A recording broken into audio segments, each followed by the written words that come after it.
Hey, did you know that more than 90% of our viewers listen every night but haven't subscribed yet? If you enjoy these gangster sleep stories, don't forget to subscribe and hit the notification bell. It's completely free and helps us keep these underworld tales alive. Now, get comfortable, unwind, and drift into tonight's story. The night settles softly over the silent empires, where influence moves quietly, and the most powerful figures are often the ones who speak the least. Tonight, we turn to Russell Bufalino, the calm, calculating boss whose quiet demeanor hid a reach that stretched across decades of American organized crime. His strength wasn't in noise or notoriety, it lived in patience, subtlety, and decisions made far from the public eye. Before we begin, tap that like button. We're aiming for 100 likes tonight, and share your city and the time you're listening in the comments. Your support keeps these stories breathing in the stillness of the night. Now rest back, let your thoughts slow, and allow the story of Russell Bufalino to guide you deeper into the quiet. The old man lay on the narrow prison bunk, staring at a crack in the ceiling paint that he had memorized years before. Guards walked past his door without glancing in. Younger inmates shuffled by, hardly knowing his name. To them, he was just another frail prisoner with thick glasses and a soft voice. Yet for decades, people had lowered their eyes when he entered a room.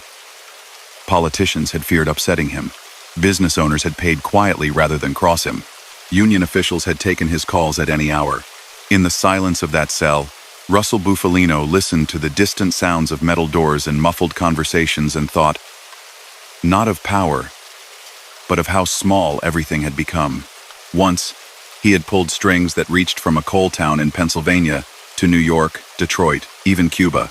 Now his world was a rectangle of concrete and steel, and the only power he still held was to stay quiet, as he always had. To understand how a man like that rose so high while staying almost invisible, you have to start far away from Pennsylvania, in a dry, stony village on the other side of the ocean. He was born Rosario Alberto Bufalino in 1,903 inches Montedoro, a small town in Sicily. The land there was hard, and life was harder. Families scraped by on what they could grow, and boys learned early that the world respected strength more than fairness. Stories about secret brotherhoods, about men who could settle disputes when the law failed, drifted through the alleys like smoke. Children listened, not always understanding, but feeling the weight those stories carried. Little Rosario's family was poor but close-knit. His father, an ordinary laborer, tried to keep food on the table and trouble away from the door. Yet trouble had a way of seeping into every corner of Sicily in those days. Powerful landowners controlled the fields. Corrupt officials took bribes and gave nothing back. People remembered insults, and grudges lasted generations. In that atmosphere, quiet boys learned quickly to watch, to keep their thoughts to themselves, and to read danger in small signs. When Rosario was still young, his parents made a choice that would change his life. Like many families at the time, they heard about work and opportunity in America. It was not a dream of wealth, just a hope for a safer, more stable life. They sold what little they had, gathered their children, and boarded a crowded ship headed across the Atlantic. The boy, seasick and clinging to the ship's rail, could not have known that he was leaving behind not just poverty, but also the old rules of power and loyalty that would later follow him in a different shape. The family arrived in the United States during a wave of Italian immigration. Immigrant districts in cities like New York and Buffalo were packed with people who spoke the same language but struggled to fit into the new world. Work was scarce and brutal. Signs in shop windows sometimes said, "No Italians," and insults were common. Young Rosario, whose name would later be softened to Russell, learned again to keep quiet and observe. English came slowly. He picked it up in scraps from factory floors and street corners, mixing it with Sicilian and gestures until he could get by. The early years in America did not make him powerful or feared. They made him useful. He was small, tough, and willing to work. He found jobs wherever he could, in garages, in small shops, doing repairs, sweeping, lifting. He developed skills as a mechanic, something that gave him a way to earn a living without depending completely on the kindness of others. At the same time, he saw how some men in the neighborhood seemed to have an easier time than everyone else. They were well-dressed, rarely seen working, yet they always had money. People stepped aside for them and spoke in lowered tones when they passed.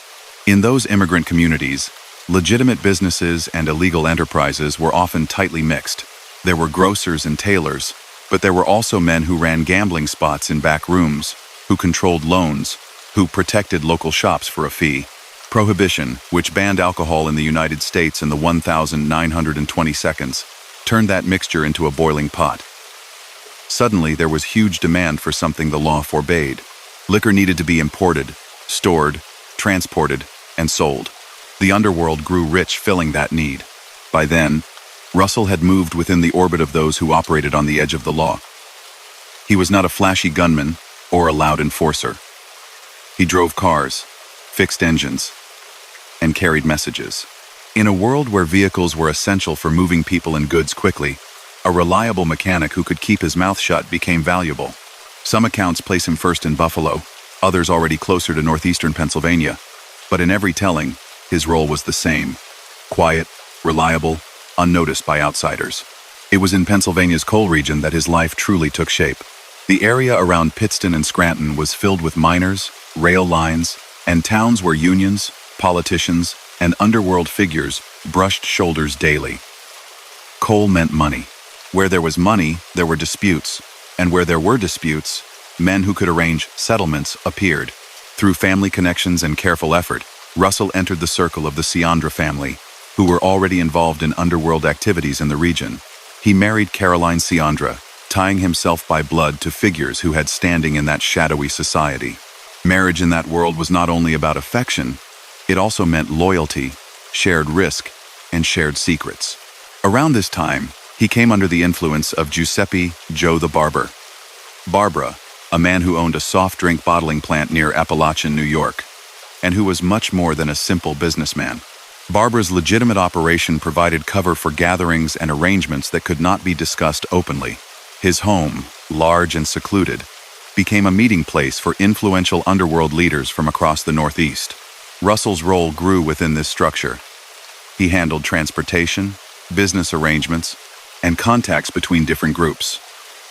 Trucks that appeared to be moving harmless goods sometimes carried more valuable, illegal cargo. Gambling operations needed someone to coordinate money flows. Labor disputes required quiet pressure on union men or company owners to cooperate so everyone could keep earning. He was good at smoothing things over without attracting attention, and he rarely raised his voice. During Prohibition and in the years after it ended, criminal organizations did not simply disappear. They changed focus. Where alcohol had been the main business, gambling, loans with crushing interest, protection payments, and control over unions took its place. Russell became deeply involved in those new streams of income. He helped manage unlicensed gambling in back rooms and private clubs. He took part in systems where borrowers who could not go to banks turned instead to dangerous lenders. These lenders charged high rates and used the threat of violence to ensure payments arrived. Although he tried to stay in the background, law enforcement slowly began to notice him. The Federal Bureau of Investigation and state police had started building lists of suspected organized crime figures. Russell's name appeared in some of those internal documents as a suspected member of what agents saw as a regional crime family with links to more powerful families in New York. For years, though, investigators could not make charges stick. Witnesses were afraid. Records were incomplete or falsified, and Russell kept his profile low, avoiding public displays and flashy spending. Unlike some underworld leaders who loved expensive cars and bright nightclubs, he preferred modest suits and ordinary restaurants. He drove himself. He lived in a simple house. Neighbors might describe him as polite, even shy. That mild surface hid a different reality. In private conversations, people understood that his authority was not to be tested. He built a reputation as a man whose word, once given, would be kept, and who expected the same from others. That reputation extended beyond illegal ventures. Some local businessmen, especially in the garment and trucking trades, found that it was easier to accept his help than risk trouble. Help often meant that a silent partner would influence which contractors got jobs, which shipping companies moved goods, and which unions made demands or held back. Those arrangements brought money to the organization he served, and slowly gave him more influence. Inside it, the coal towns around him changed with the times. Mines closed or cut workers. Families struggled when paychecks shrank. These hardships created openings for loan sharks and illegal gambling. both of which promised quick relief and often ended in deeper trouble. Russell and the group he belonged to took advantage of those conditions. People who borrowed from the wrong man soon discovered that missed payments led to threats. If a gambler could not cover his losses, his business or house might suddenly become part of someone else's portfolio. Law enforcement knew this was happening but found it difficult to break the code of silence. In many immigrant communities, local authorities had a history of ignoring or mistreating residents, which meant people trusted their own networks more than the police. Talking to detectives could be seen as betrayal, and those who betrayed powerful men sometimes met with accidents or simply vanished. Even when nothing violent occurred, just the fear of it was often enough to keep mouths closed. Russell's strength was his patience. He did not rush to the top. He waited. He built relationships with figures in New York, particularly families that had roots in the same part of Sicily as his own. These connections gave him backing in disputes and opened doors to new business, including bets on sports, distribution of stolen goods, and control of certain union locals. Through relatives and associates, he also developed links to labor leaders in Detroit and elsewhere, including lawyers and officials connected to the powerful Teamsters Union. As the 1,940 seconds turned into the 1,950 seconds, the structure of organized crime in America became more formalized. Different territories were recognized, and disputes were sometimes settled by councils rather than constant warfare. In that environment, a man who avoided headlines, maintained steady profits, and showed loyalty to his superiors could rise steadily. That is exactly what Russell did. He became a trusted advisor to Joe Barbara and a key figure in what would later be called the Bufalino crime family, although at the time, few outside law enforcement and the underworld knew that name at all. From his base in Pennsylvania, he oversaw a mix of legal and illegal interests. Trucking firms carried goods along the highways. Some of those shipments were legitimate, others questionable. Garment companies used union labor, and those unions often took their cues from men like him about when to strike and when to keep working. Small casinos operated in the shadows, taking bets from workers who came off long shifts in the mines or factories. Many nights, money collected from those operations made its way quietly to him, and then farther up the chain. Yet because he avoided public violence and rarely appeared in newspapers, he remained almost invisible to everyday people.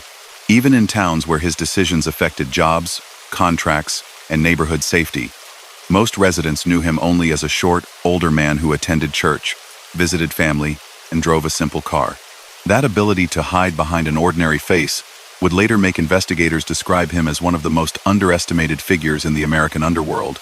By the mid-1950 seconds, though, the quiet life he had built was about to collide with a moment that would put his world under a national spotlight. An event was being planned, one that was meant to reinforce bonds between underworld leaders from across the country. Russell would play an important role in arranging it, and the consequences of that gathering would follow him for the rest of his days. On a chilly morning in November 1957, rows of shiny cars rolled along country roads near the small town of Appalachian in upstate New York. Their license plates came from New York, New Jersey, Ohio, Illinois, even as far as California. Neighbors noticed unfamiliar faces in expensive suits stepping out of those vehicles and walking toward the hilltop home of Joe Barbara, the soft-to-drink bottler, who, to people in that hidden world, was far more than a businessman. State troopers patrolling the area noticed them too. One officer, Edgar Croswell, had been watching Barbara for years. He knew this was no ordinary family gathering. While drivers parked Buicks and Cadillacs on the grass and gravel around the estate, Croswell and his fellow officers quietly took down plate numbers and sent them in for checks.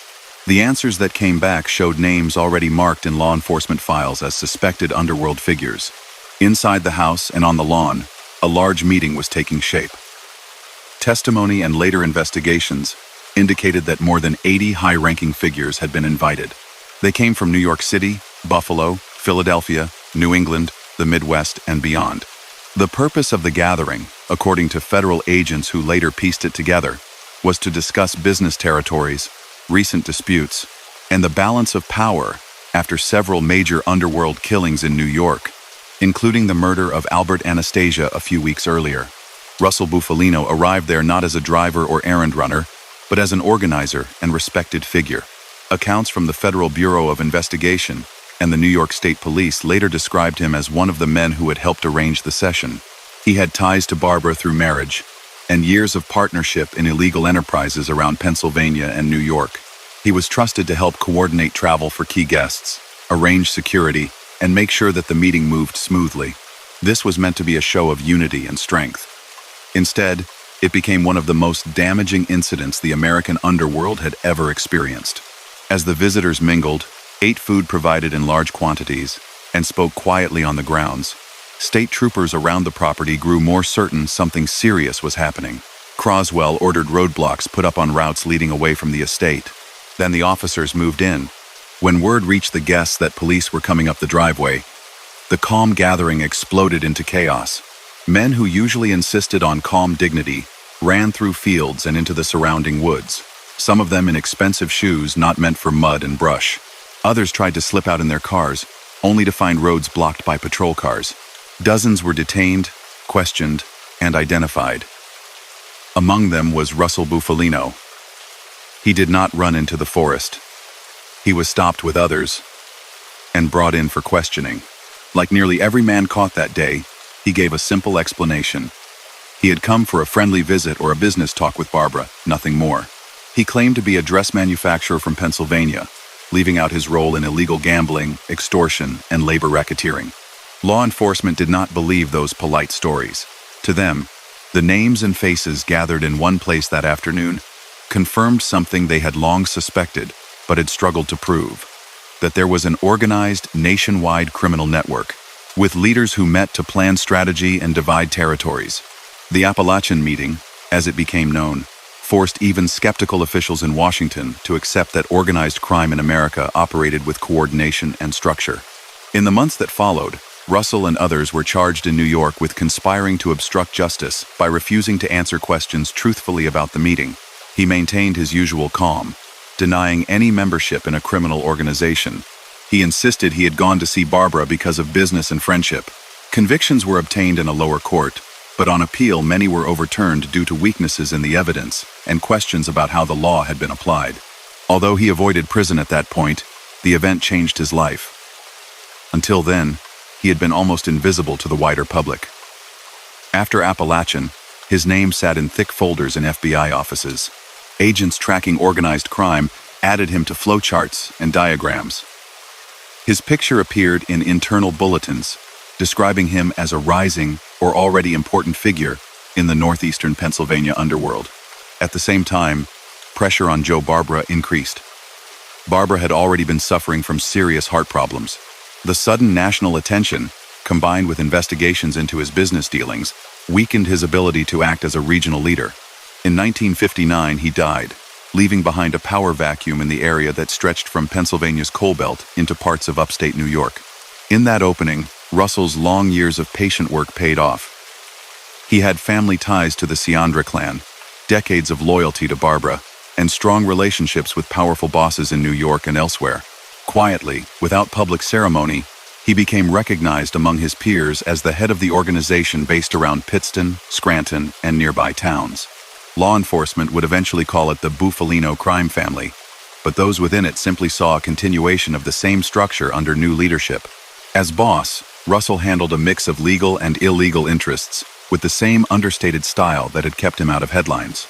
On the surface, he was involved in garment factories, small trucking companies, and other ordinary businesses. Underneath, investigators later found a web of activities that included unlicensed gambling, extortion, and loans carrying severe terms. He also held quiet influence in several labor unions tied to the transportation and garment trades. Union power was central to his world. In post-war America, groups like the Teamsters could decide which companies got goods moved and how quickly, which warehouses were staffed, and whether a strike might shut down a factory or trucking route. For honest workers, unions were a way to demand fair pay and working conditions. For certain organized crime figures, unions offered something else: access to pension funds, leverage over employers, and the ability to steer contracts to friendly companies. Russell understood that. He built careful alliances with officials inside union locals, linked to freight hauling and related industries. Investigators, congressional committees, and later books on the subject described how men in his circle held sway over certain locals in Pennsylvania and parts of New York. The people who held key positions in those locals often had quiet backing from his organization. When negotiations with employers took place, his interests were rarely forgotten. Through these channels, he moved closer to one of the most controversial union leaders in American history, James R. Hoffa, the powerful head of the International Brotherhood of Teamsters. Hoffa was building a national empire in which the union's pension fund extended massive loans to real estate and construction projects, including some backed by underworld figures. Federal prosecutors later showed how approved loans went to hotel and casino projects in Las Vegas and real estate deals that benefited organized crime groups in several states. Intelligence reports from the FBI and testimony before congressional committees linked Russell to Hoffa as an ally and advisor. They were said to have met regularly, sometimes in Pennsylvania, sometimes elsewhere. One of the most detailed accounts of that relationship would come years later from Frank Sheeran, a truck driver and occasional enforcer, who claimed in his memoir that Russell had taken him under his wing and introduced him to Hoffa. According to Sheeran, he first met Russell at a truck stop in Pennsylvania during the early 1950 seconds, when car trouble led to a conversation that turned into a long-term association. Historians and journalists later debated how accurate every part of Sheeran's story was, but independent records showed that Russell and Hoffa were close. Wiretaps, informant reports, and surveillance placed them together at meetings where business and union matters were discussed. To federal agents, Russell appeared to serve as a bridge between Hoffa and certain organized crime families, especially those in the Northeast. At the same time, Russell tried to keep his public image humble. He lived in a modest house in Kingston, Pennsylvania. Neighbors saw him shopping, attending church, visiting relatives. He drove long distances himself rather than traveling with a large entourage. When questioned, he described himself as a dress manufacturer and small businessman, someone who repaired cars in his younger days and had never done anything more serious than ordinary labor disputes. The reality seen by investigators was different. FBI memos and reports from state police painted a picture of a man whose word carried great weight in the underworld.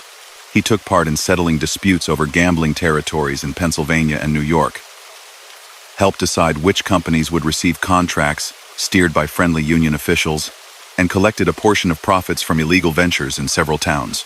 In those illegal operations, he was associated with crimes that included extortion, threats against business owners and workers, and participation in schemes to siphon money from union benefit funds.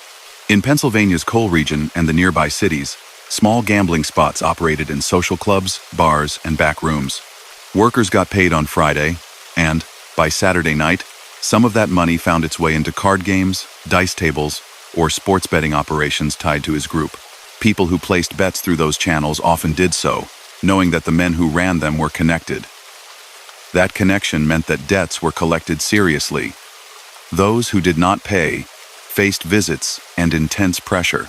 Though detailed accounts of specific incidents were rarely given in court, investigators and former associates later described an atmosphere in which fear did most of the work. Russell's organization also used classic extortion methods. Business owners in certain areas might find that they had little choice but to pay for protection or accept a silent partner suggested by one of his lieutenants. If they refused, problems could develop. Trucks might be delayed, shipments damaged, or union picket lines suddenly appear outside their doors. By controlling or influencing both the threat and the supposed solution, the organization profited from both sides. He rarely appeared personally in such confrontations. Instead, trusted associates carried out the day-to-day tasks. Among them were men like William Delia, who began as a driver and helper and would later be described by federal officials as Russell's eventual successor in the organization. Others acted as intermediaries with New York families. Still others focused on Florida or other regions where investments were expanding. There were repeated suggestions in law enforcement reports that Russell had been present at earlier national gatherings of underworld leaders, including a famous conference in Havana in the 1940 seconds. These reports portrayed him as a reliable representative for his region, someone senior bosses could trust to deliver messages and carry out strategic decisions. Whether every detail in those files was correct or not, they contributed to an image within government agencies of a man who held more power than his quiet lifestyle would suggest. Through the 1960 seconds, Federal attention on organized crime intensified. The FBI's director, J. Edgar Hoover, who had once minimized the scale of the problem in public statements, began directing more resources toward it. The agency developed programs to gather intelligence, place microphones in meeting spots, and recruit informants. Names like Bufalino appeared in those programs again and again. Despite this, he continued to avoid major convictions. He was called before grand juries and questioned by investigators about Appalachian, about labor corruption, about his ties to known underworld leaders. Each time, he denied involvement, sometimes invoking his right not to answer. At other moments, he gave bland explanations that did not match the suspicions of agents, but were difficult to disprove outright. In Washington, congressional hearings on organized crime called witnesses from unions, businesses, and law enforcement agencies. Hoffa became a central focus of those hearings. His ties to figures like Russell were mentioned, though often in guarded language, because proof strong enough for open accusation was still limited. Behind closed doors, however, FBI agents circulated summaries describing Russell as a key figure in schemes that misused union funds, rigged contracts, and manipulated trucking routes. Inside his own network, his authority rested on results. Gambling dens stayed open. Companies that cooperated received steady work. Disputes were resolved without constant warfare that might have drawn unwanted headlines. In that sense, many in his circle saw him as effective. But his power also depended on the threat of consequences for those who crossed him or refused to follow rules established by the organization. Former associates would later claim that he authorized or helped coordinate violent acts, including killings related to debts, betrayals, and power struggles. Those claims, often given to journalists or authors long after the events, were hard to verify completely, and Russell himself never admitted to any such acts. Yet law enforcement summaries from the era repeatedly listed him as a suspect in a series of unsolved crimes, without going into graphic detail. Investigators believed that his calm manner hid a readiness to approve serious measures when he deemed them necessary to protect his position or the interests of his group. By the end of the 1,960 seconds, he was in his 60s, a small, aging man who could blend easily into any crowd, but who, in the view of federal agencies, sat near the center of a web that connected coal towns, garment factories, trucking lines, union locals, resort developments, and political figures. He had survived Appalachian's fallout, assumed leadership of his regional organization, and built close ties to one of the most powerful union bosses in the country. At the same time, forces were gathering that would make his careful balancing act harder to maintain. Legal tools to prosecute organized crime were changing. Younger federal prosecutors were eager to test new strategies. And the relationship between Jimmy Hoffa and some of the underworld leaders who had once supported him was beginning to fray, pulling Russell into tensions that would eventually set the stage for the most famous disappearance in modern American criminal history. By the early 1,960 seconds, the quiet man from Montedoro had become a name on the inside of many FBI files. Agents in Scranton, Philadelphia, New York, and Detroit traded memos about him. They compared notes from informants and wiretaps. Different reports used different phrases, but the picture was the same. This small, calm figure from Pennsylvania was a trusted boss, an intermediary between underworld families, and a man whose opinion mattered when big questions were on the table. At the same time, another man was filling newspaper columns and television screens, James R. Hoffa. While Russell preferred the shadows, Hoffa thrived in open combat. As president of the International Brotherhood of Teamsters, Hoffa shouted at reporters, mocked government lawyers, and loudly defended his control over the union. He promised better pay for workers, and many members loved him for it. But his methods and his relationships brought intense scrutiny. Robert F. Kennedy, first as counsel to a Senate committee investigating labor racketeering, and later as Attorney General, made Hoffa a personal target. Televised hearings showed Kennedy grilling him about loans, missing funds, and underworld ties. Those ties included contacts with men like Russell. Investigators had evidence that Teamster pension money was being used in deals that profited organized crime families, including investments in hotels, trucking firms, and construction. The money technically belonged to workers, but under the rules of the time, the leadership had great freedom to approve large loans. Russell did not appear at those hearings. He stayed in Pennsylvania, far from the bright lights of Washington. Yet in FBI notes, his name appeared beside Hoffa's in lists of contacts and associates. Agents placed both of them at meetings with other underworld leaders in New York, Florida, and elsewhere. Informants described Russell as one of the voices advising Hoffa on how to handle problems with other crime figures and how to keep pension deals flowing. In the coal towns and small cities of northeastern Pennsylvania, Russell continued to run a combination of legitimate and illegal enterprises. His friends and relatives operated garment shops, trucking businesses, and vending companies. Those same networks also handled unlicensed gambling rooms, sports betting, and loans that came with strict expectations. For a man behind on his bills, a quick loan from Russell's circle might seem like a lifeline, but if payments were missed, pressure followed. Phone calls came, then visits. People were reminded what might happen if they defied the wrong person. Even without open violence, that pressure could be terrifying. He also strengthened his hold on local union branches connected with trucking and related trades. When shipping contracts were negotiated, companies knew that dealing with certain union figures, people friendly to Russell, could make life smoother. In return, those figures helped steer jobs, contracts, and sometimes benefit plans toward people and firms supported by the organization. Money moved in a circle, from workers' dues and benefits into projects, then into the hands of middlemen, and finally up to men like him. On the national stage, things were tightening. Federal prosecutors eventually secured convictions against Hoffa in 1964 for jury tampering and for misuse of pension funds. He was sentenced to a long term in federal prison. Even from behind bars, though, Hoffa tried to keep his grip on the Teamsters.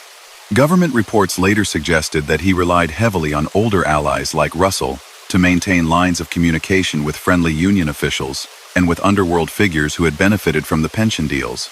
In that swirl of interests, Russell served as a steady point. He was not the richest boss, nor the most feared. But other leaders respected his judgment and his reliability. He was known for keeping appointments, paying debts, and staying loyal to allies. For someone like Hoffa, suddenly caged and surrounded by enemies, such a friend was valuable. Meanwhile, the legal tools available to the government were changing. In 1970, Congress passed the Racketeer, Influenced, and Corrupt Organizations Act, better known as RICO. This law allowed prosecutors to charge leaders not just for individual crimes, but for leading or participating in ongoing criminal enterprises. For someone like Russell, who rarely got his hands dirty in a way that could be easily proven, RICO represented a new kind of risk. Agents no longer needed to catch him personally in an extortion or bribery act. They could try to show that he directed or benefited from a pattern of such crimes carried out by his people. The FBI responded by increasing surveillance. Cars were followed. Phone lines were tapped when judges approved it. Microphones appeared in social clubs and restaurants frequented by suspects. In Pennsylvania, agents quietly watched Russell's movements.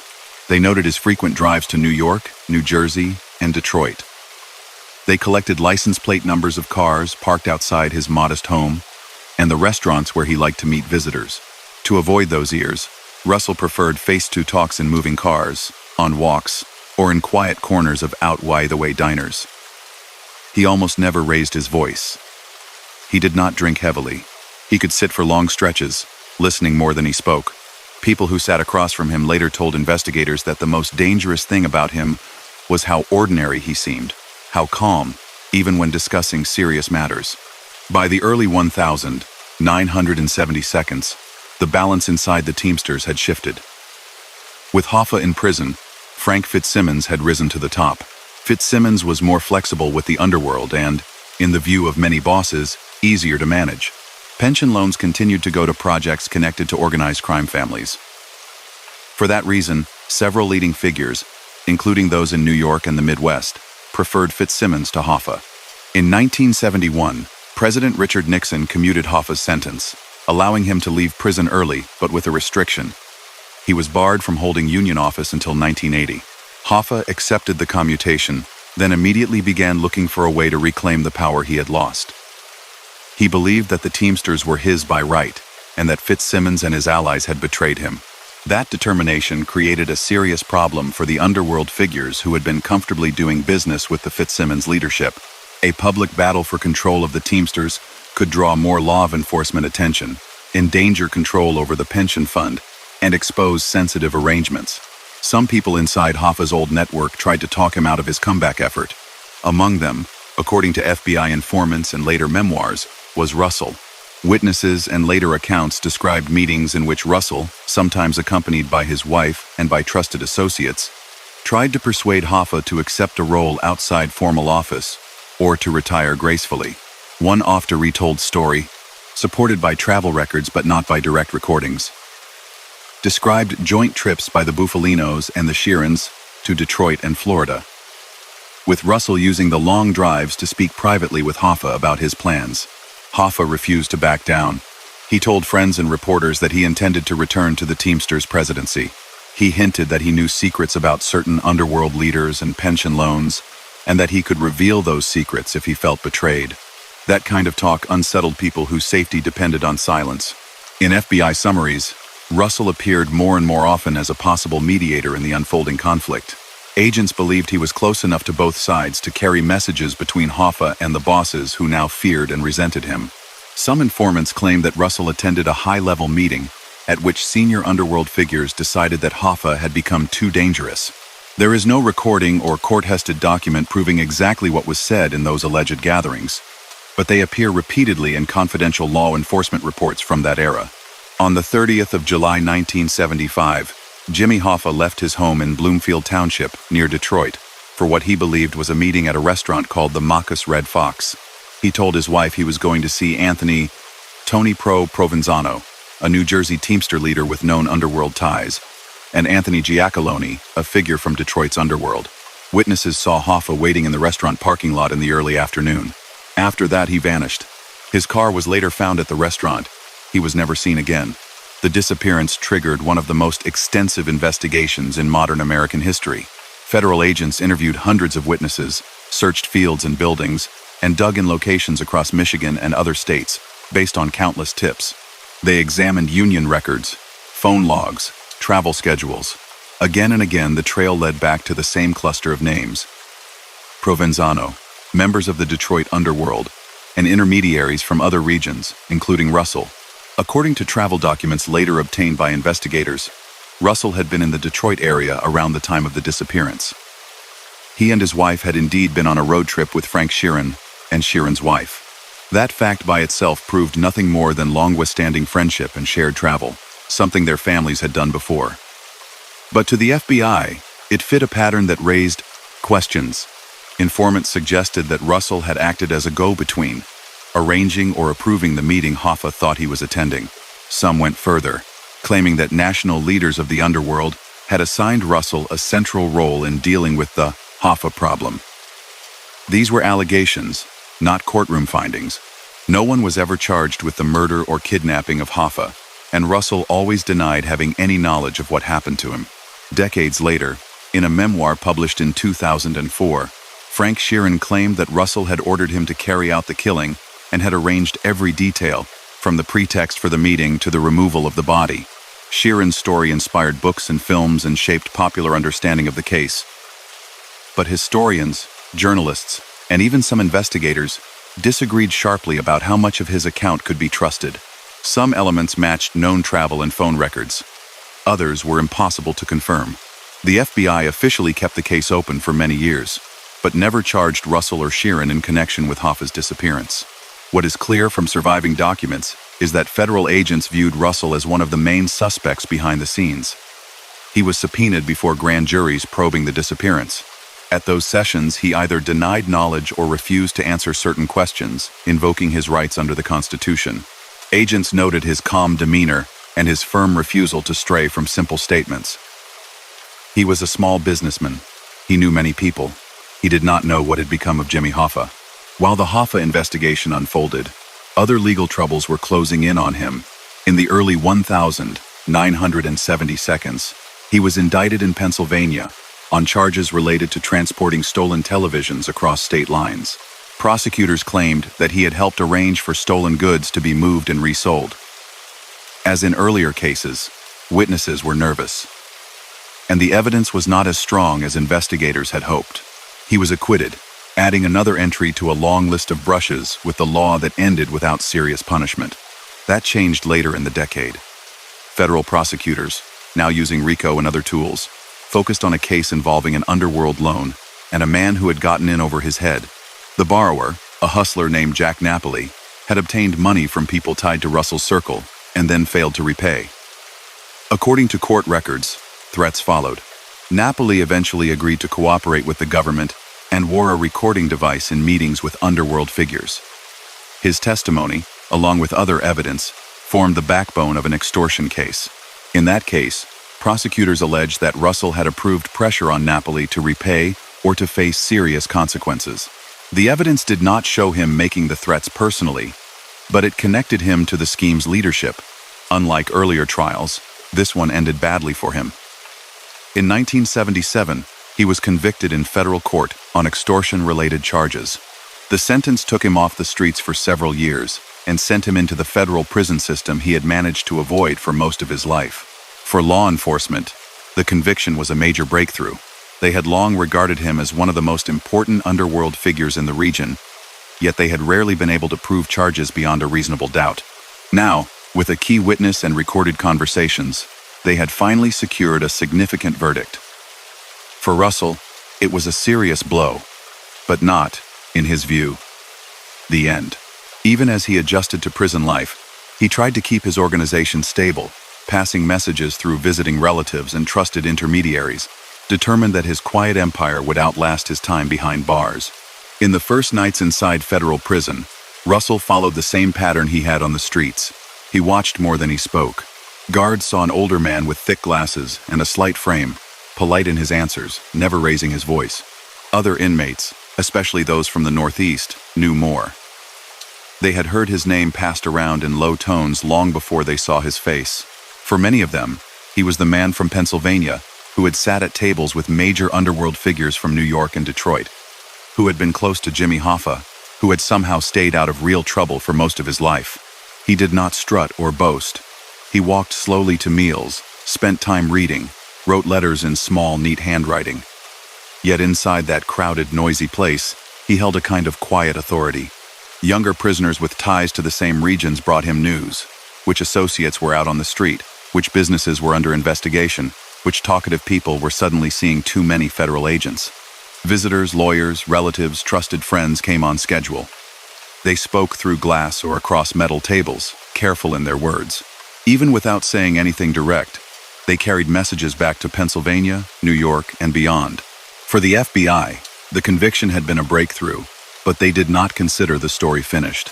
In their view, the man now sleeping in a narrow bunk remained the head of a criminal network that stretched across northeastern Pennsylvania and into neighboring states.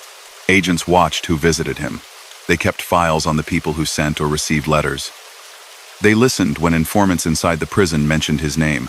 The case that had finally put him there centered on Jack Napoli, a small-time hustler who had borrowed money from people in Russell's orbit and then failed to repay. According to court records, Napoli had reached out to a man in Russell's circle to arrange a loan. He got cash, spent it quickly, and then stalled when collectors arrived. At first, the pressure came as reminders and warnings. Then, according to Napoli's later testimony, the tone sharpened. He was told that men far more serious than neighborhood collectors were unhappy. Napoli panicked and agreed to cooperate with the government. Equipped with a hidden recording device, he met again with the men who had lent him the money and pressed him to pay. Those taped conversations captured threats and references to higher-ups. Prosecutors used them to build an extortion case that linked Russell to the decision to squeeze Napoli. Even though Russell himself had not been the one making the threats in person, the jury accepted the argument that he stood behind the effort and benefited from it. He went to prison as a convicted extortionist. Publicly, he still insisted that he was a legitimate businessman and that ordinary collection efforts had been twisted into a criminal story by a desperate man trying to save himself. In private, though, he understood what the verdict meant. The shield of anonymity he had worn for decades had cracked. Once a man like him had a federal felony conviction, every movement, every phone call, every friendship came under a sharper lens. Out on the street, his organization adjusted. Longtime associates handled day-to-day operations in Pennsylvania's towns and small cities. Gambling rooms stayed open. Loans were still made. Union contacts remained in place. But everyone knew the risks were higher now. The same new tools that had put Russell behind bars, RICO statutes, long prison terms, protected witnesses could be used against his lieutenants. The government, for its part, was not content with one conviction. Agents and prosecutors believed the Napoli affair had another chapter. Napoli, now in hiding under federal protection, remained frightened. He had helped send a powerful man to prison, and he expected retaliation. Those fears were not baseless. In that world, someone who testified against a high-ranking figure often faced intense danger.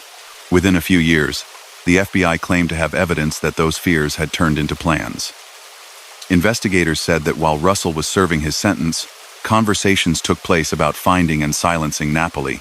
Another man in his circle, whose name would later appear in court documents, agreed to cooperate and allowed agents to record discussions.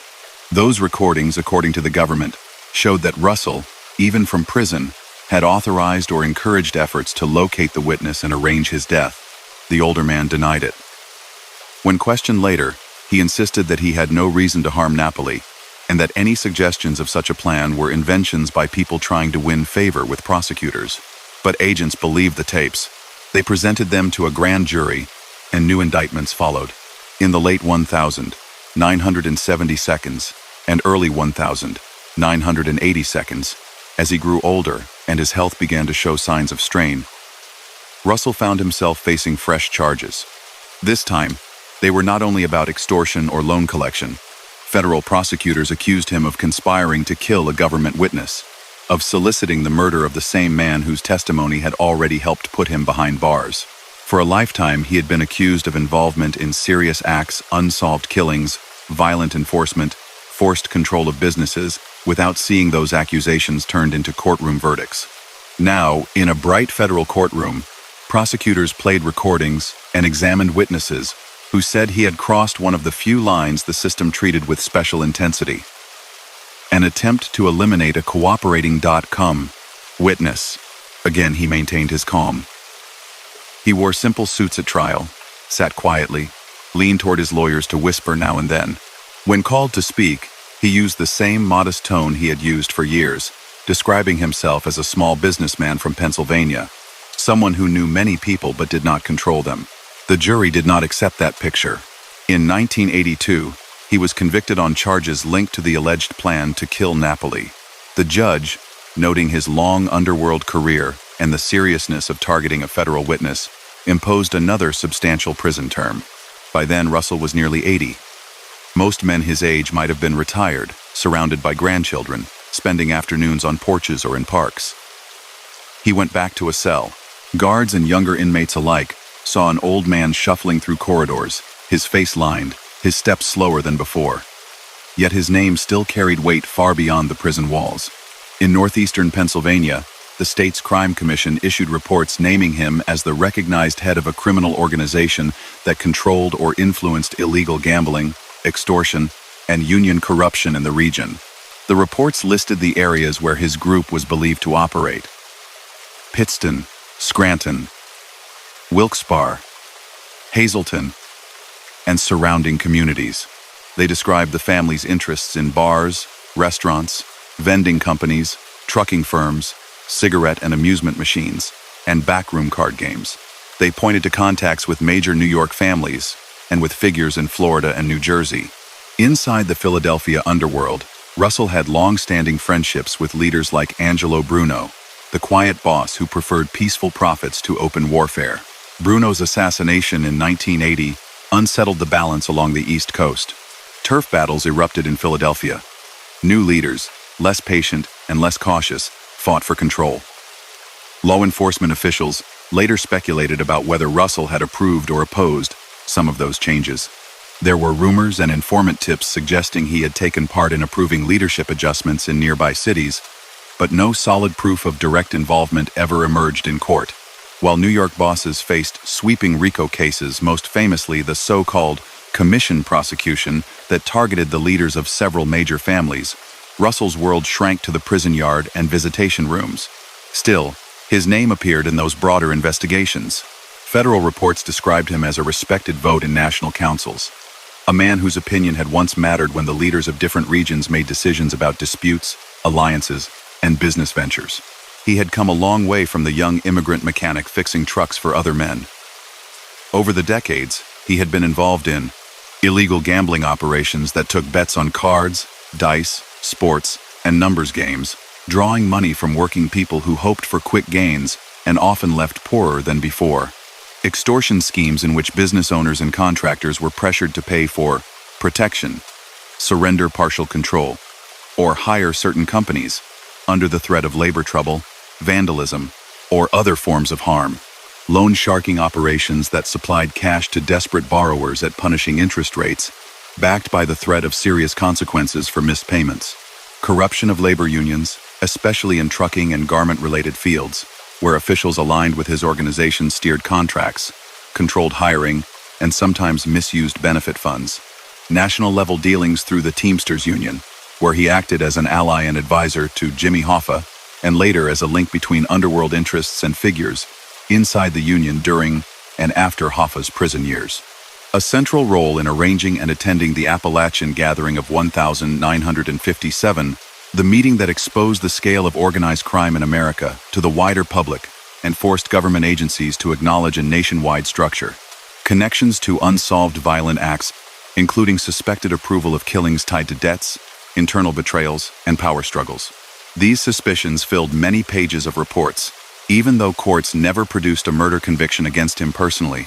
And finally, the extortion case involving Jack Napoli and the later conviction for conspiring to have that same witness killed. Through all of it, he rarely showed emotion in public.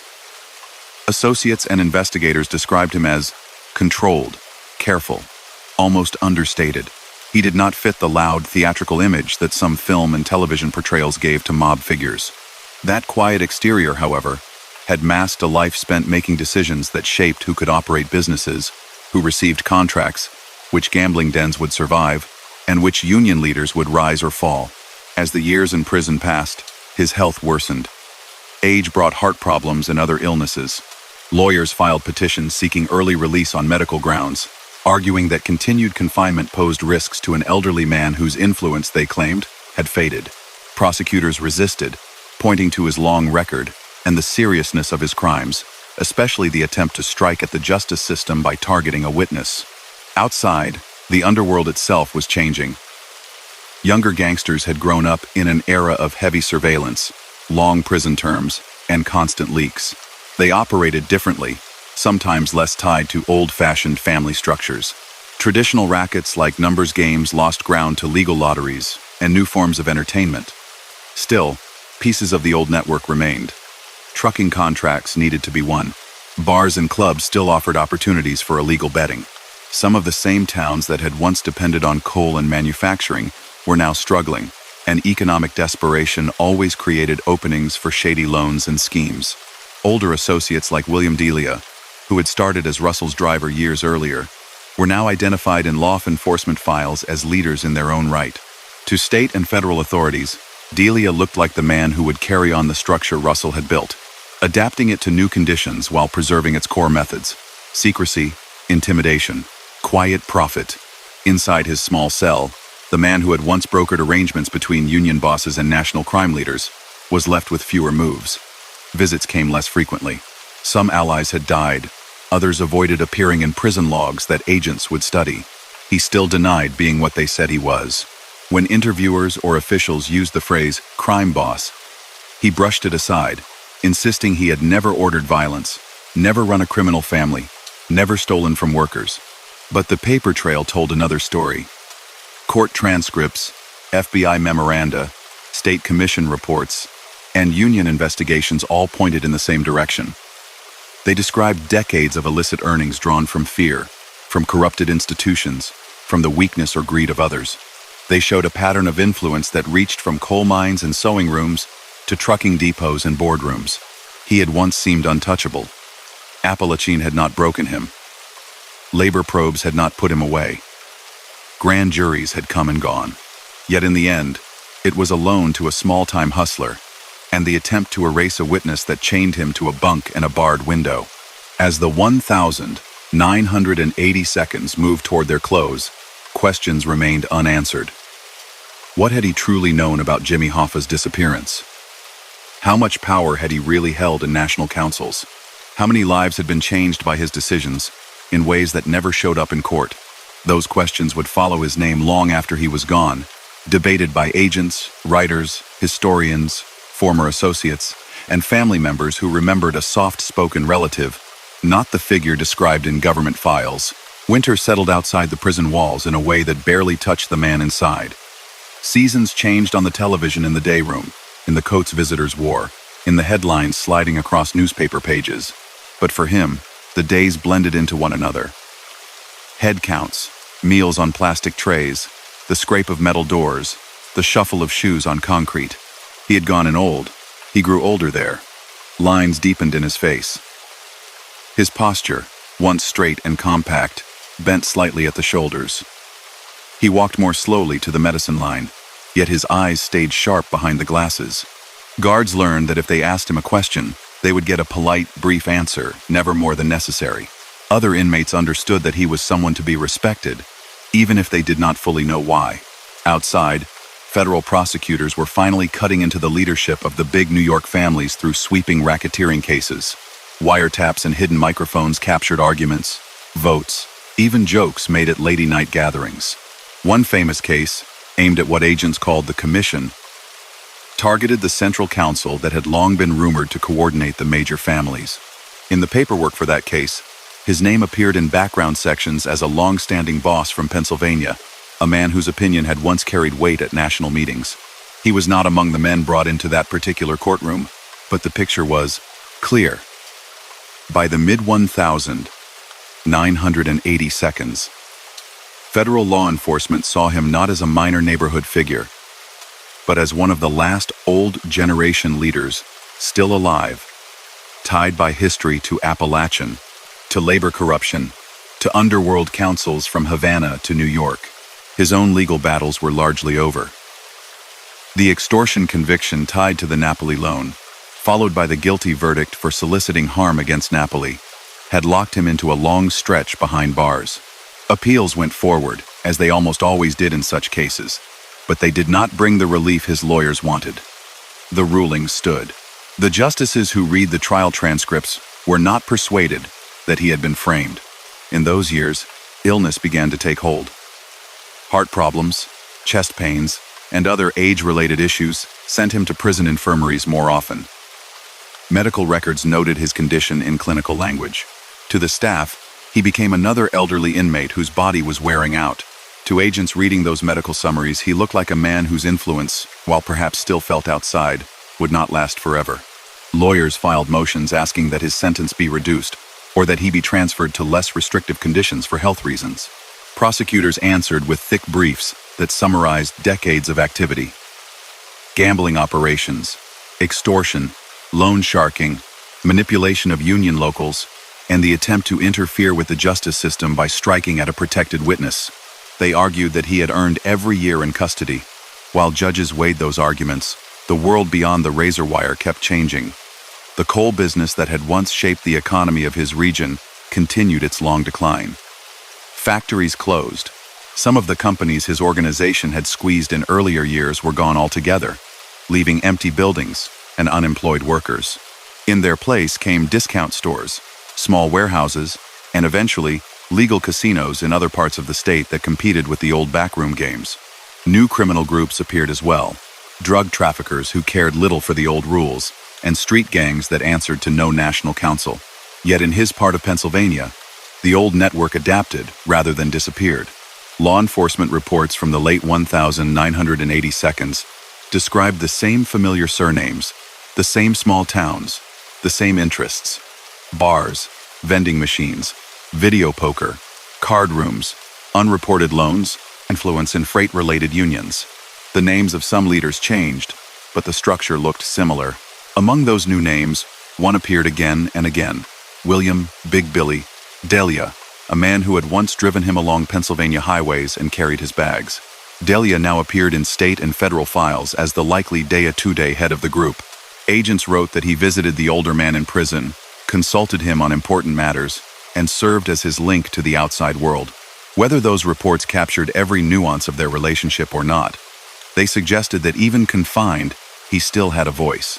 Eventually, age and health tipped the balance. Faced with medical evaluations and the reality of a man approaching 90, the system began to open a narrow door.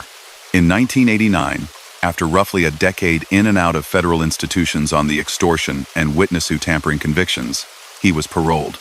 Conditions were tight: regular check-commons, restrictions on travel, warnings about contact with known felons. Violations would send him back. He left confinement thinner, slower, but still composed. Reporters noted his release in short articles, calling him a reputed mob boss and alleged kingpin of illegal enterprises. Neighbors in his hometown saw an old man return to a modest house, often in the company of his wife or close relatives. Television crews who hoped for dramatic scenes of crowds or celebration were disappointed. There was no parade, no speech. He moved back into the rhythms of a quiet residential street. In that setting, two very different images of him coexisted. For nearby residents who knew only bits and pieces, he was a frail grandfather who went to church, walked slowly down the block, and kept a small garden. For federal and state agents, he remained, even in retirement, the symbol of a long-lived organization whose influence persisted in the background of local life. They watched his visitors. They checked license plates. They read reports whenever someone claimed to have seen him in a restaurant with a known associate. Crime Commission hearings in Pennsylvania around 1990, built on testimony from former insiders and investigators, again named him as the longtime leader of a structured group based in the Wyoming Valley. Charts presented at those hearings showed his name near the top, with lines drawn to lieutenants handling gambling, collections, and connections to other regions. A separate set of lines pointed to business fronts, trucking firms, garment shops, vending companies, distribution outfits. At the bottom of the chart were the towns where those interests were active: Wilkes-Barre, Hazleton, Pittston, smaller surrounding places. When those charts were shown to the public, they struck some as almost unbelievable. The idea that an older man living in a simple house could be the boss of a network seemed to clash with the modest reality of his street. Yet the investigators who built those diagrams had spent years reading intercepted calls, interviewing informants, and tracing money. To them, the maps matched what they had seen: a structure that had never depended on flashy displays or large entourages. From time to time, journalists tried to speak with him after his release. They wanted comments about organized crime, about Hoffa, about Appalachian, about his years in prison. He almost always declined. On the rare occasions when he allowed a few words, the message stayed the same as it had been for decades. He described himself as a retired businessman. If the subject of the mob came up, he dismissed it as a government invention or a Hollywood fantasy. Privately, he faced the same realities every elderly person faces. Doctors' visits became more frequent. Ordinary errands required more effort. Friends and relatives his age either died or moved away. Some of the younger people in his extended family had chosen straight careers in law, medicine, education, or normal business. They kept distance from the darker parts of his history, even if they loved him as a relative. The grandchildren's world was very different from the coal towns and immigrant streets of his youth.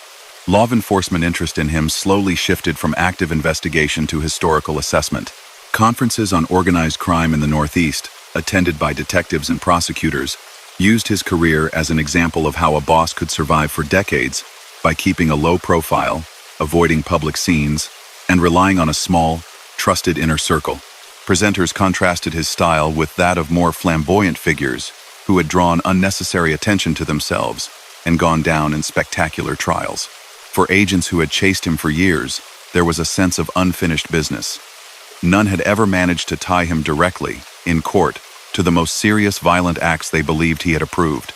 The extortion and witness tampering cases had finally put him away, but many unsolved crimes in his territory still sat in old files. Beatings, disappearances, unexplained deaths that had long been rumored to connect to his organization's disputes or enforcement efforts. The proof necessary for a jury had simply never materialized. At the same time, his name moved deeper into the background of public life. Younger residents of his region, who had grown up seeing national stories about drug cartels and overseas terrorism, recognized Bufalino only dimly, if at all. The big security concerns of the 1,990 seconds were different. Politicians talked less about the Teamsters and more about globalization, technology, and new patterns of crime. He lived quietly through those years, keeping appointments with his parole officer, avoiding situations that might look like contact with known offenders. If he spoke with old associates, it was done discreetly, and by then, he lacked the physical and organizational strength to direct operations as he once had. The network he had helped build now answered mostly to Delia and a smaller circle of middle-aged figures trying to keep hold of shrunken, but still profitable, rackets. On the 25th of February 1994, his long life ended in a hospital in Kingston, Pennsylvania. He was 90 years old. Public reports described the cause simply as natural, the result of age and long-term health problems. There was no dramatic final scene, no last-minute confession or revelation about unsolved mysteries. He died as he had lived most of his days, quietly, without fuss. News of his death reached law enforcement agencies first in short internal messages, then in brief lines in local newspapers. Some obituaries mentioned only that he was a businessman, a husband, a relative. Others, written with more distance, listed him as the alleged leader of a regional crime family, a man once suspected of involvement in major national conspiracies. At his funeral, family members and close friends gathered in a church he had attended for years.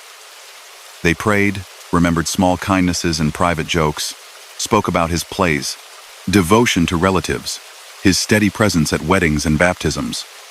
Outside, a few unmarked cars sat at a distance, holding plainclothes observers who had tracked his name for decades. They noted who went in, who lingered near the doors, who talked quietly in the parking lot. Even in death, his story, for them, was part of a larger pattern they were still trying to understand. After he was buried, writers, investigators, and former associates tried to sum up his life. Some called him the Quiet Don of Pennsylvania. Others, more formal, referred to him as the head of the Bufalino crime family, a group that had contributed to the national reach of American organized crime despite its small population base.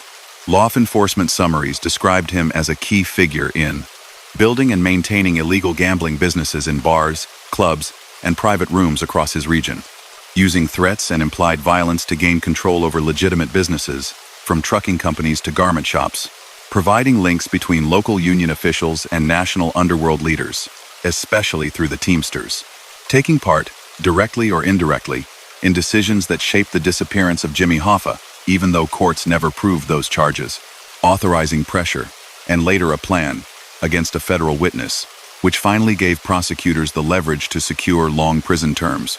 Those assessments were based on decades of surveillance, informant reports, and court cases. Yet there were still large, blank spaces. He had refused to cooperate with investigators to the end. He had never sat down with an author to tell his side in detail. He left no recorded memoir explaining why he chose the path he did, how he viewed his own actions, or what he believed when he looked back.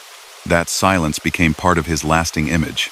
He was remembered not as a loud, boastful criminal, but as a man who rarely raised his voice, who kept secrets for a lifetime, and who moved through American history from the era of Sicilian immigration to the age of cable television without ever fully stepping into public view. For the communities he had touched, the legacy was less mysterious. Decades of fear in certain neighborhoods, businesses pushed or pulled in directions they did not choose, unions that sometimes served workers and sometimes served hidden interests. As years passed, new books and films about the Hoffa case and about organized crime in post-war America renewed interest in his name. Authors dug into old FBI files, court transcripts, and interviews with retired agents. They revisited the story of the Appalachian Gathering, the rise of Hoffa, the secret meetings in Pennsylvania diners and Detroit suburbs.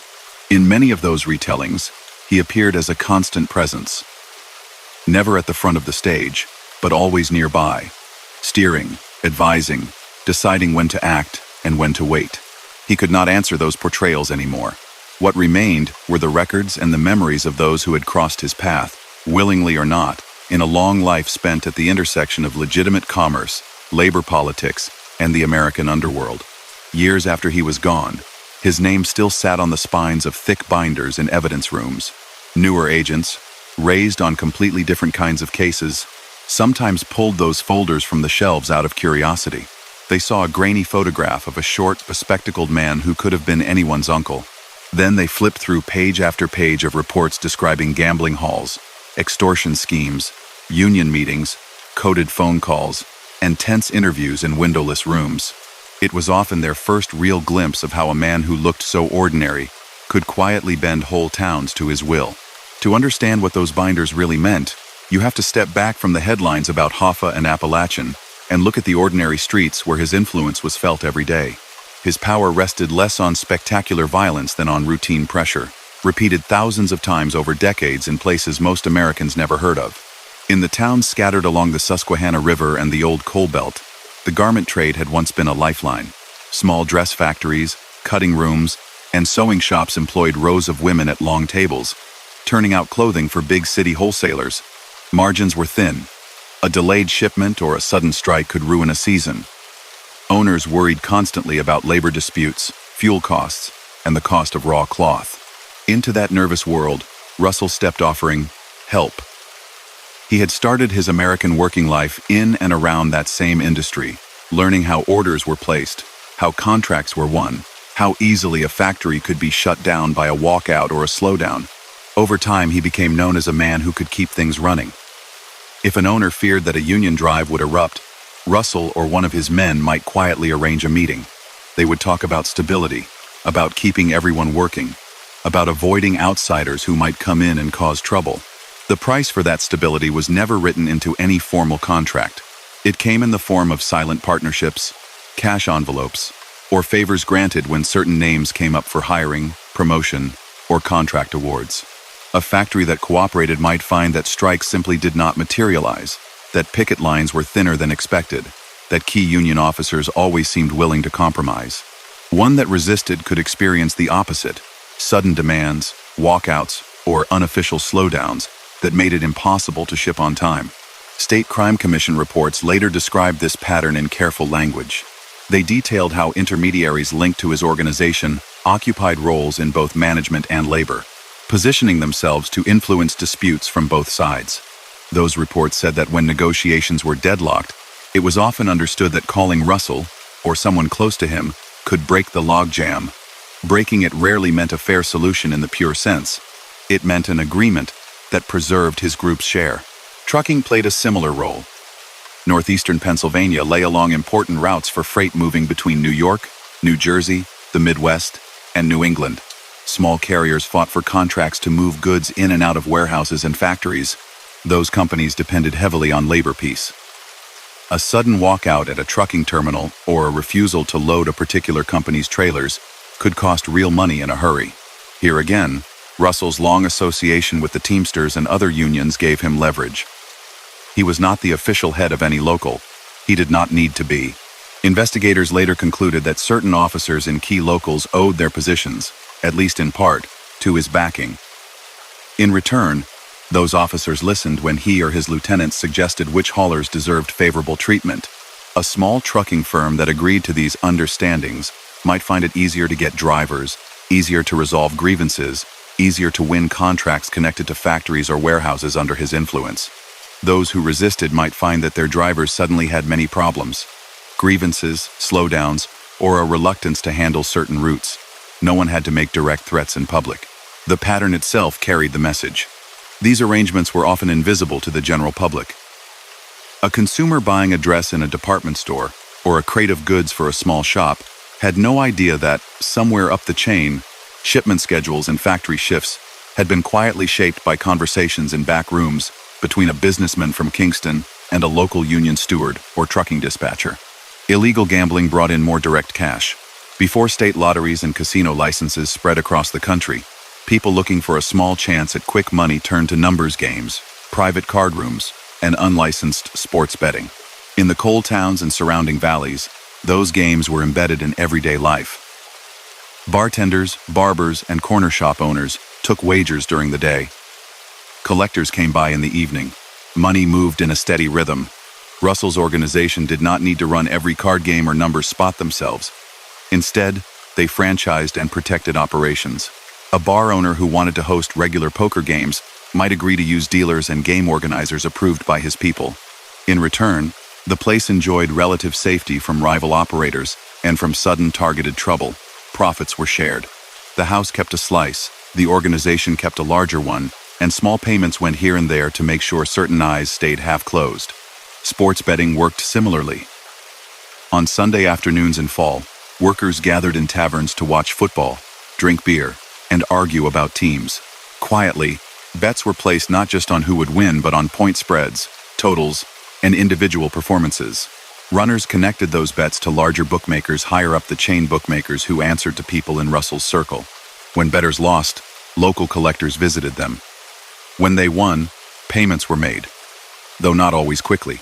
Both sides of that cycle, collection and payout, reminded people that they were dealing with someone backed by more than just a friendly bartender. Mechanical devices became another income stream. First came jukeboxes and pinball cabinets, then later video poker and electronic skill machines. Placed in diners, bowling alleys, and taverns, they brought in a steady trickle of quarters. The machines themselves were often owned or leased by companies tied to his group. Business owners who wanted them installed were, in effect, making a deal. They got popular attractions that drew customers, but they also accepted a cut system overseen by collectors working for his people. Not every one of those machines was illegal. Jukeboxes and certain games were completely legal. But in many places, the line between allowed amusement and unlicensed gambling blurred. A video poker machine might technically pay out in free games or drinks, while regulars and staff understood that cash could sometimes be exchanged out of sight. For law enforcement, this created a hard-to-police gray zone. For men like Russell, it created another dependable stream of lightly hidden income. Money from all of these sources had to move and be washed. This is where legitimate businesses played a critical role. Family-linked companies in trucking, dressmaking, vending, and other trades reported earnings and paid taxes.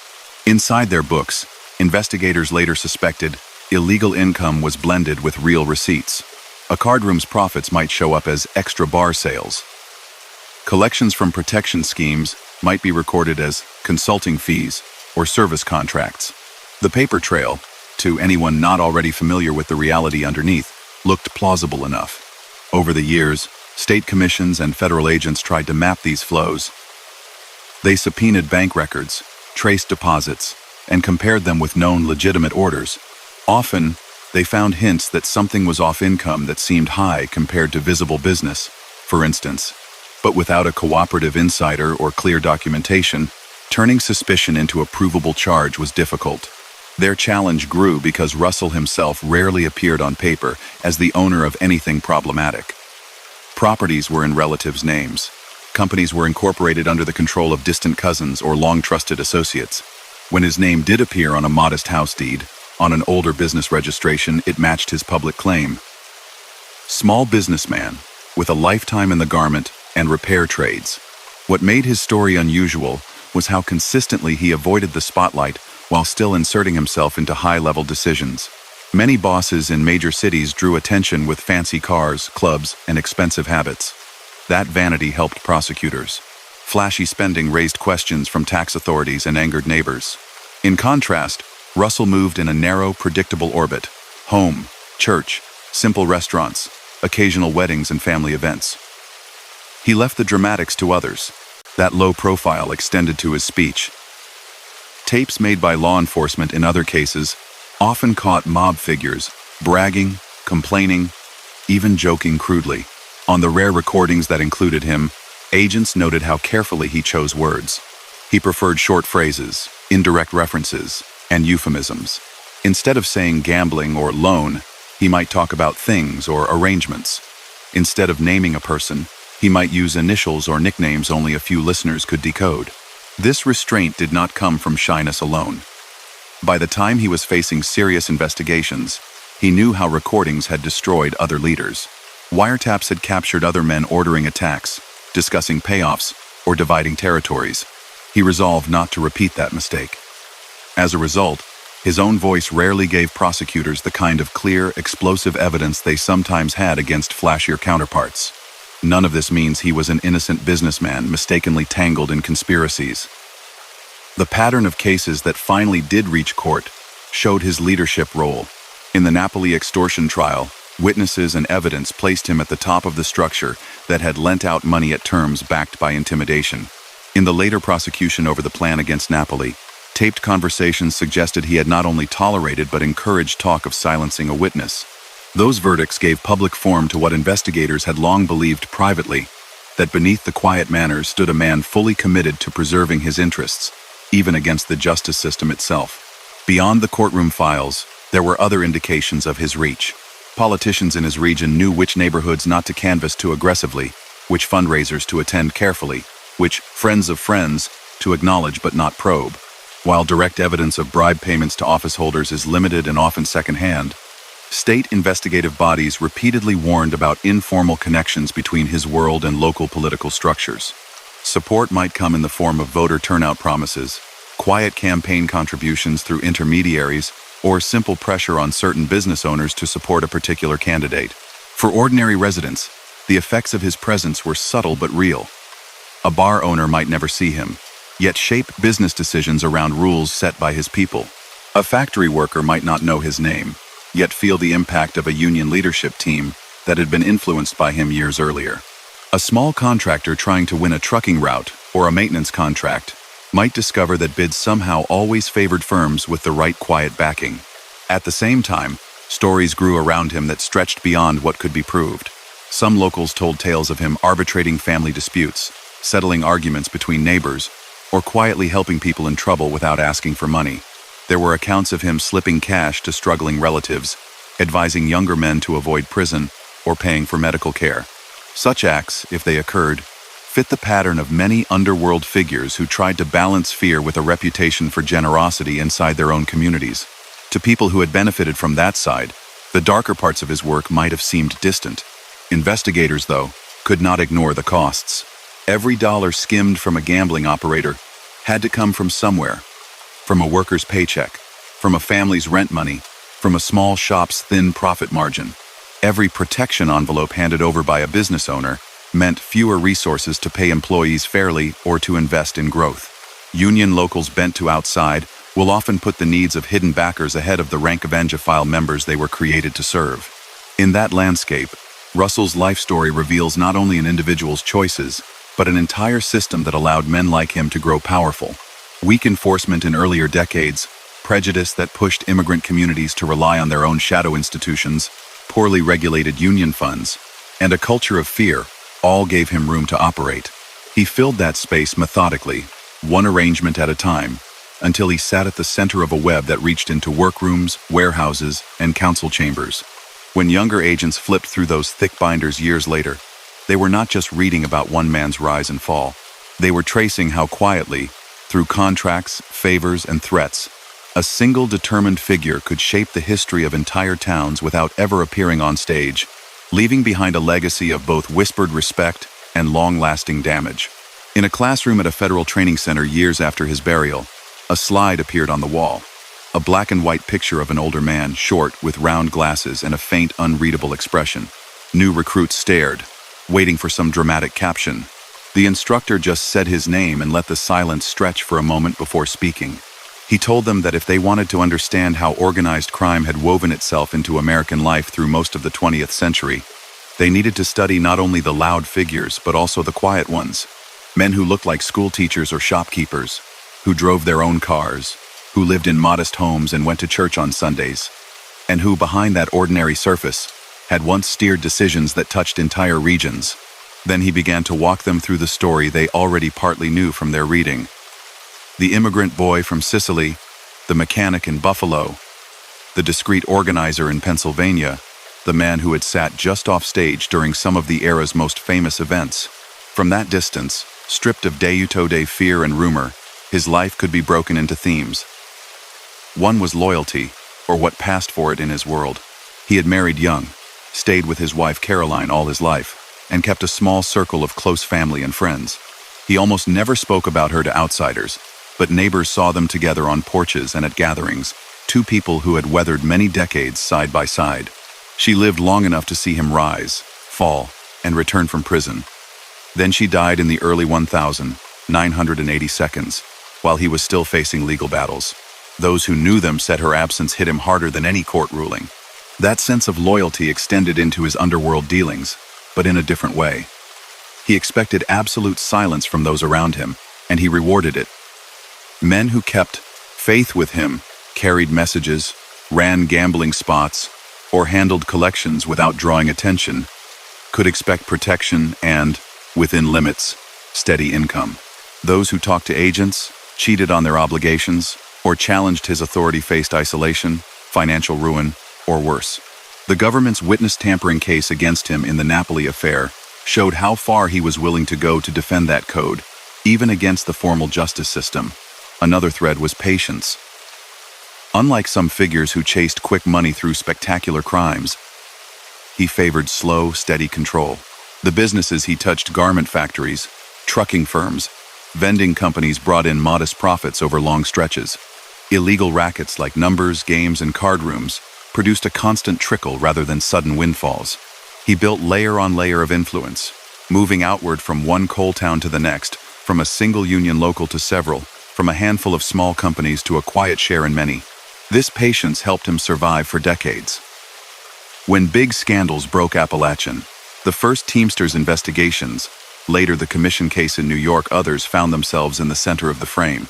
He appeared in footnotes, in background sections, in internal lists of influential figures, but not always in the prosecution's main spotlight. That was by design. He left noisy positions, like union presidency or public office, to others. He preferred to be the man you had to consult in a side room after the formal meeting ended. A third theme was denial. Through every stage of his life, no matter what evidence was presented, he clung to the same description of himself. To state committees, to federal grand juries, to parole boards, he said he was simply a small businessman. He admitted knowing many people, including famous union leaders and men who had appeared in headlines about crime, but insisted those were innocent associations. When asked about Appalachian, he spoke of a friendly visit. When pressed on his ties to Jimmy Hoffa, he painted them as standard dealings between a transportation businessman and a union president. When confronted with recordings in the Napoli cases, he claimed they had been twisted or misunderstood. Even at the end, according to those who saw him in prison and during his final years on parole, he never publicly admitted being what authorities said he was. There were no lady-night confessions, no taped interviews where he set the record straight. He went to his grave with the same simple line he had rehearsed since middle age. He fixed cars, ran dress factories, and happened to have many friends. For the people whose lives brushed against his, the story looked different. There was the bar owner in a small town who discovered that his landlord, his jukebox supplier, and his beer distributor all answered to the same unseen man. When he considered switching to a different distributor, a visitor suggested that might be unwise. No one threatened him directly, but he got the message. He stayed with the old arrangement and watched part of his weekly income disappear into someone else's pocket for the next 20 years. There was the factory seamstress who heard rumors that union officers had been put in by the people from Kingston. When a dangerous machine kept breaking down and injuring workers' hands, she joined others in asking for improvements. The local leadership stalled, held closed-door meetings, and finally announced a compromise that changed little. She never met the man whose name might have been whispered in those rooms, yet his shadow helped shape the conditions under which she worked. There was the small contractor who tried to win a trucking route. His bid was competitive, his record clean, but somehow, the contract went to a rival whose owner spent evenings at a certain club. Later, someone told him bluntly that he would never succeed unless he made peace with people whose names were always spoken softly. He faced a choice: accept that unspoken rule and pay for the privilege of doing business, or keep losing bids. He chose to move his operations to another region entirely. Stories like these rarely entered official case files. They were too small in scale to justify major investigations, too hard to prove in court. Yet taken together, they formed the real shape of his influence. A long, low pressure applied across daily life, pushing money, decisions, and fear in his direction. Law enforcement veterans who studied his career emphasized that it was a cautionary tale on several levels. For investigators, it showed the danger of underestimating quiet figures. Early FBI memos had him on their radar in the 1,940 seconds and 1,950 seconds. But for a long time, he was treated as a secondary player compared to big city bosses. That delay gave him years to consolidate his position in Pennsylvania and deepen connections with unions and businesses. Only after Appalachian did agencies begin to treat his territory and associates with the same seriousness they gave New York or Chicago. For regulators and lawmakers, his life highlighted gaps in systems meant to protect workers and honest business owners. Pension funds, union elections, contracting processes, and corporate accounting practices often had weak oversight when he first entered those arenas. Rules about disclosure, conflict of interest, and fair competition were primitive compared to later decades. He and others exploited those gaps skillfully, using legitimate structures as vehicles for hidden control. Many reforms that came later, tighter reporting requirements for pensions, more transparency in union elections, stricter contractive bid procedures were shaped, in part, by lessons learned chasing men like him. For communities, his story served as a reminder of how easily hopelessness can feed criminal power. In towns where mines closed and factories moved away, illegal gambling and high-interest loans filled holes left by lost wages. A man who could offer work, even if it came with conditions and risks, might be preferable to no work at all. A leader who could bring order to chaotic labor disputes, even through hidden threats, might seem attractive to both employers and some employees desperate to keep doors open. That environment did not excuse his actions, but it explained why they found so little open resistance for so long. Only when outside forces, a determined investigator, a protected witness, a new law entered the picture did the pattern begin to crack. After his death, those who had known him personally offered very different portraits when they did speak. A few relatives and old neighbors recalled acts of kindness. Grocery bills paid quietly for families going through hard times. Envelopes of cash slipped into hands at holidays. Rides given to appointments. They remembered an older man who dressed conservatively, spoke softly, and never forgot birthdays. To them, talk about him as a boss or kingpin sounded exaggerated, even insulting. Former associates who had turned cooperative, by contrast, remembered a presence that was felt even when he wasn't in the room. One described walking into a meeting and knowing instantly whose wishes would prevail, even if someone else was speaking. Another said that the scariest part of dealing with him was never knowing exactly how he took bad news. There was no shouting, no thrown objects, just a pause and a quiet response. And later, events would shift in ways that made clear his displeasure. For historians trying to reconstruct his life, both sets of memories were valuable. Together with court records, surveillance reports, and economic data from his region, they helped build a three-dimensional picture that avoided simple labels. He was not a cartoon villain nor a misunderstood saint. He was a complex, driven person who chose a path that brought him power, money, and a kind of respect, at the cost of feeding on other people's fear and bending institutions away from their stated purposes. The broader impact of that choice rippled outward. When unions were corrupted, workers doubted whether anyone truly represented them. When businesses were forced into partnerships with hidden backers, entrepreneurs learned that success depended less on talent and more on who controlled the dark corners of their town. When witnesses were threatened, entire communities learned that speaking honestly could carry risks beyond embarrassment or social friction. It took many years and more than one generation of investigators and prosecutors to begin restoring some sense of fairness in those areas. Laws alone could not do it. It required whistleblowers, community groups, church leaders, and ordinary citizens willing to report illegal activity and support those who stood up against it. In some places, that work is still going on.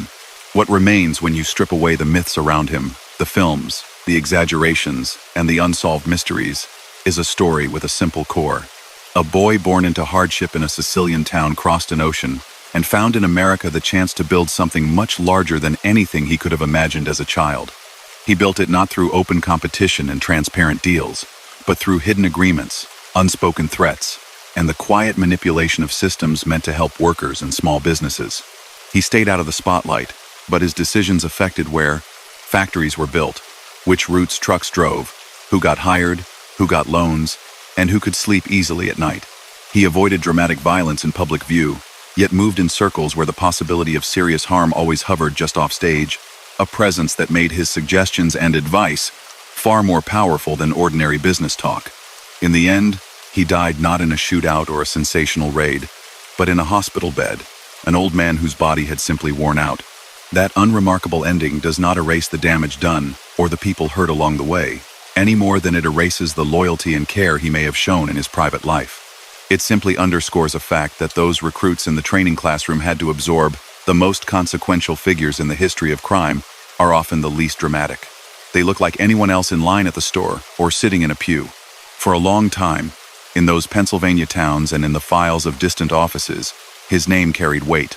Today, it is mostly a reference point in lectures and footnotes, a case study in how quiet influence can last for decades before the law finally catches up. Yet for the families who still tell stories about the bets lost in back rooms, the jobs offered with strings attached, the factories where someone else always seemed to be pulling the levers, the memory is more personal. They know, in ways statistics cannot fully capture, what it meant to live in a place where one man's decisions, made in hushed conversations, could shape the direction of so many lives. And with that, we close tonight's chapter of The Silent Empires. Russell Bufalino here, thanking you for joining me through the patience, the subtle power, and the quiet influence that defined my life in the underworld.